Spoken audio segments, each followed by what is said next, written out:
সূর্যপদ নস্কর উর্ফে দীনকৃষ্ণ ঠাকুর বর্তমানে জেলে। জানি না এই বিষয়টা কার কার কাছে খুশির খবর, তবে আমার কাছে অনেক বেশি পরিমাণে খুশির খবর। অনেক দিন থেকে ভাবছিলাম যে এর একটা দুর্দিন আমি কবে দেখবো, কবে দুর্দিন আসবে। তো আমার মনের ইচ্ছা, আমার সঙ্গে সঙ্গে আমার মনে হয় আরো অনেক সনাতনীদের মনের ইচ্ছাটা একই সঙ্গে পূর্ণ হলো। তো এখন বর্তমানে আমরা যা দেখেছি, বর্তমানে রামরাজ্য প্রতিষ্ঠিত হয়ে গেছে। আর রামরাজ্য যেখানে হয়েছে, যে কোনো অধর্মী বিধর্মী বলো, যে কোনো জিনিস এখন ধীরে ধীরে অবলুপ্ত হয়ে যাবে। ঠিক আছে? আর সঙ্গে সঙ্গে ভালো কিছুর আবির্ভাব করবে। কেন, যখন স্বয়ং রাম পৃথিবীতে ভারতবর্ষের মাটিতে আবির্ভূত হয়েছে, তো এইসব দুর্নীতি, এইসব নোংরা জিনিস তো দূরে যাবেই।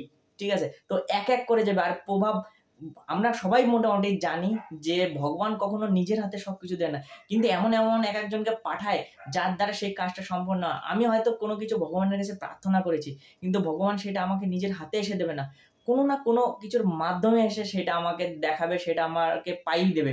তো সেরকমই কিছু একটা আমরা অনেক সনাতনী আছে যারা চাইছিলাম যে এর উপরে একটা কোনো কিছু হোক, যে এ যেভাবে আমাদের সনাতন ধর্মকে, যেভাবে আমাদের হিন্দু সমাজকে কলুষিত করছে, ভেবে দূষিত করে দিচ্ছিল, সেই হিসাবে এর উপরে একটা প্রতিকার হওয়া ভীষণ দরকার ছিল।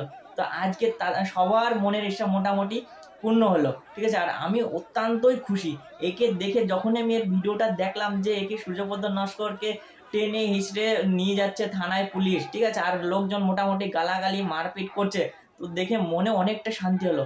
আর একটা বিষয় কি, কাউকে মারপিট দেখে কারো মনে শান্তি হয় এই জিনিসটা ভালো নয়, কিন্তু এর মতো, ঠিক আছে, বিধর্মী কে মারলে যদি মনে শান্তি পাওয়া যায়, সত্যি এটা একটা বাস্তব ঘটনা আর একটা সুন্দর একটা দৃশ্য।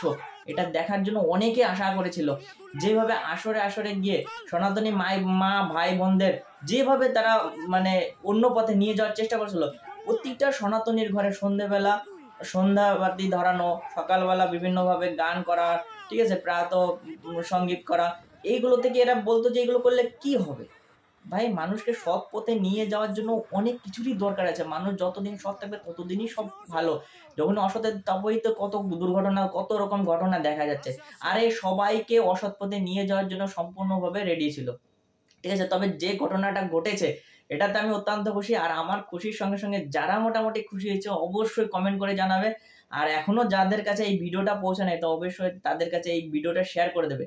কিছুদিন আগে একটা ভিডিওতে বলছিল কি করে গণেশের মাথায় একটা মানুষের মাথার উপর দিলে সেটা টিকে থাকবে, কি সেটা সম্ভব কি করে, মানুষের গলাটা তো এইটুকু, একটা হাতির মাথা তো অনেক বড়। তবে ও আমাদের মনুষ্য সমাজের সঙ্গে ভগবান দেবদেবীর ঘটনার তুলনা করছে। তারা যে দেবদেবী, তার মাথায় কি এইটুকু নাই? আর একটা কিছুদিন আগেই মা দুর্গাকে নিয়েও একটা নোংরা কথা বলছে যে মা দুর্গার 10টা হাত। তাহলে সে ব্লাউজ কি করে পরে, কিভাবে ব্লাউজ, মানে এইগুলো বলছে। তখন এইসব ঘটনা শোনার পর অটোমেটিক যে কোনো সনাতনীর মাথা গরম হয়ে যাবে। সেটা দেবদেবীর একটা তাদের একটা আলাদা অলৌকিক ঘটনা আছে, আলাদা সমস্ত কিছু আছে। তাদের সঙ্গে আমাদের নিকৃষ্ট মানুষের তুলনা করলে হবে? আর এই সূর্যপদ নস্কর সেটাই করে মানুষের মধ্যে বিভ্রান্তি দেখাতো। মা কালী কেমন করে হলো? এ কেন সূর্য কি সরি সরস্বতী কিভাবে মানুষকে বিদ্যা দিতে পারে? সরস্বতী বিদ্যার দেবী। একটা মানুষ কোনোদিন সবকিছু সামলাতে পারে না। ঠিক আছে? সেরকম বিদ্যা যে দেয় সে সরস্বতী, যে খাবার রান্না করে সে মা, যে পোষণ করে, ভরণ পোষণ করে সে বাবা। তো সবার ভূমিকা আলাদা আলাদা হবে। আর এর মতো মানুষকে দিয়ে কি করে বোঝানো যায়? মানে এ সমস্ত সনাতনীদের একটা কলঙ্ক বলা যায় একটা। ঠিক আছে? ও নিজে বৌদ্ধ ধর্ম গ্রহণ করেছে, তুই তোর বৌদ্ধ ধর্ম প্রচার কর, ভালোভাবে প্রতিষ্ঠা কর, সেটা আলাদা। কিন্তু অন্য ধর্মকে নিয়ে এত সমালোচনা, এত কুৎসিত কথা কেন? আজকে তার সঠিক জবাব হলো। আর এর কঠিন থেকে কঠিনতম সাজা হওয়া দরকার।